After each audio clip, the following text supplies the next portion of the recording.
Super star Rajinikanth அவர்கள் நடிக்கக்கூடிய Jailer 2 திரைப்படம் திரைக்கு வர இருக்கின்றது. மேலும் அதை குறித்தான சுவாரஸ்யமான தகவல்கள் மேலும் அப்டேட்டுடன் வந்திருக்கின்றேன். நீங்கள் நமது யூடியூப் பக்கத்திற்கு வருவது புதியதென்றால் மறக்காமல் நம்ம சேனலை சப்ஸ்கிரைப் செய்து வைத்துக் கொள்ளுங்கள். பெல் பட்டனை அழுத்துங்கள். வாருங்கள் காணொலிக்குள் செல்லலாம். ஜெயிலர் 2 என்ற திரைப்படம் தற்போது தமிழ் சினிமாவில் மிகவும் எதிர்பார்க்கப்படும் படங்களில் ஒன்றாக மாறியுள்ளது. இதன் மீதான எதிர்பார்ப்புகள் கீழ்கண்ட காரணங்களால் உச்சத்தை அடைந்திருக்கின்றன என்றுதான் கூற வேண்டும். பிரம்மாண்டமான கூட்டணி. முதல் பாகத்தில் பிரம்மாண்டமான வெற்றிக்கு பிறகு நெல்சன் திலீப் குமார் ரஜினிகாந்த் அனிருத் கூட்டணி மீண்டும் இணைவது ரசிகர்களிடையே பெரும் எதிர்பார்ப்பை ஏற்படுத்தி இருக்கின்றது. இதில் ஒரு நட்சத்திர பட்டாளமே நடித்திருக்கிறது என்றுதான் கூற வேண்டும். இந்த திரைப்படத்தில் ரஜினி அவர்களுடன் இணைந்து எஸ்.ஜே. சூர்யா அவர்கள் நடித்திருக்கின்றார். எஸ்.ஜே. சூர்யா என்றால் தற்பொழுது தனி கிரேஸ் உருவாகி இருக்கின்றது. மேலும் அவருடைய நடிப்பு பாராட்டுக்குரிய நடிப்பாக தற்பொழுது மாறி நிற்கின்றது. எனவே அவர் நடித்திருக்கின்றார். மிதின் சக்கரவர்த்தி அவர்கள் நடித்திருக்கின்றார். வித்யா பாலன் அவர்கள் நடித்திருக்கின்றார். மேலும் பல முன்னணி நட்சத்திரங்கள் நடித்திருப்பதாக கூறப்படுகிறது. மேலும் மோகன்லால் மற்றும் சிவராஜ்குமார் ஆகியோர் மீண்டும் கௌரவ தோற்றத்தில் வரக்கூடும் என்று தகவல்கள் ரசிகர்களிடையே உற்சாகத்தை ஏற்படுத்தி இருக்கின்றது.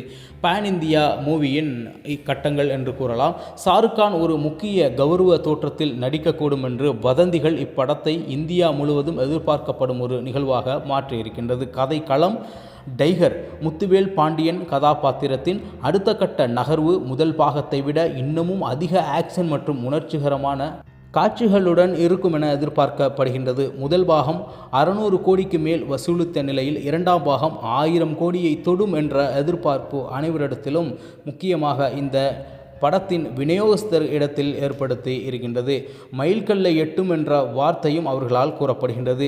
இப்படம் ஜூன் 12, 2026 அன்று வெளியிட திட்டமிட்டிருப்பதாக தகவல்கள் கசிந்திருக்கின்றன. சில காரணங்களால் ஆகஸ்ட் 2026 வெளியாக வாய்ப்புள்ளதாகவும் தகவல்கள் வெளியாகி இருக்கின்றன.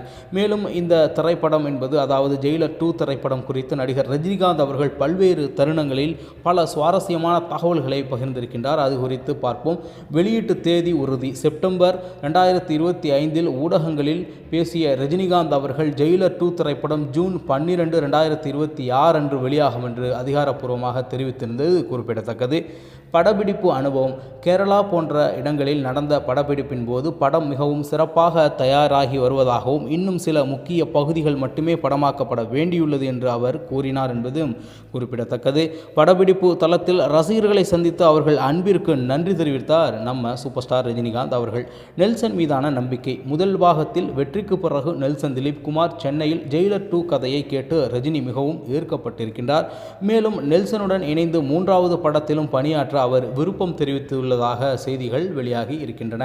யோகி பாபுவுடன் கிண்டல். படப்பிடிப்பு தளத்தில் நகைச்சுவை நடிகர் யோகி பாபுவுடன் முதல் பாகத்தில் என்னை நீ ரொம்ப கலாய்த்து விட்டாய், இந்த பாகத்தில் உன்னை விடமாட்டேன் என்று ரஜினி வேடிக்கையாக கூறியது வைரலான ஒரு செய்தியாக மாறியிருந்தது. அனிருத் பங்களிப்பு. ஜெயிலர் முதல் பாகம் சராசரியான படமாக தோன்றிய போது அனிருத்தின் பின்னணி இசை அதை வேறொரு தளத்திற்கு எடுத்து சென்றதாக பாராட்டிய ரஜினி இரண்டாம் பாகத்திற்கும் அவரிடமிருந்து அதேபோன்று சிறப்பான இசையை எதிர்பார்க்கப்படுகிறது என்பதுதான் அவருடைய எதிர்பார்ப்பாக இருக்கின்றது. மேலும் மக்களுடைய எதிர்பார்ப்பாகவும் ரசிகர்களுடைய எதிர்பார்ப்பாகவும் அது இருந்து வருகின்றது. தற்போது இப்படத்தில் படப்பிடிப்பு முடிவடைந்த நிலையில் உள்ளது. இன்னமும் ஒரு சில காட்சிகள் ஜூன் மாதத்திற்கு முன்போ அல்லது ஆகஸ்ட் மாதத்திற்கு முன்போ முழுமைப்படுத்தப்பட்டு ஜூனிலோ அல்லது ஆகஸ்டிலோ இந்த திரைப்படம் தமிழக ரசிகர்களுக்கு விருந்தை படைக்கும் என்பதில் மாற்று கருத்தே இல்லை. குறிப்பாக ரஜினி ரசிகர்களுக்கு இது மிகப்பெரிய விருந்தாக அமையப் போகின்றது. நிச்சயமாக இதுபோன்று புதிய ஒரு சினிமா செய்தியுடன் உங்களை சந்திக்கின்றது. உங்களிடமிருந்து விடைபெறுவது உங்கள் தமிழா செய்திகள். நன்றி, வணக்கம்.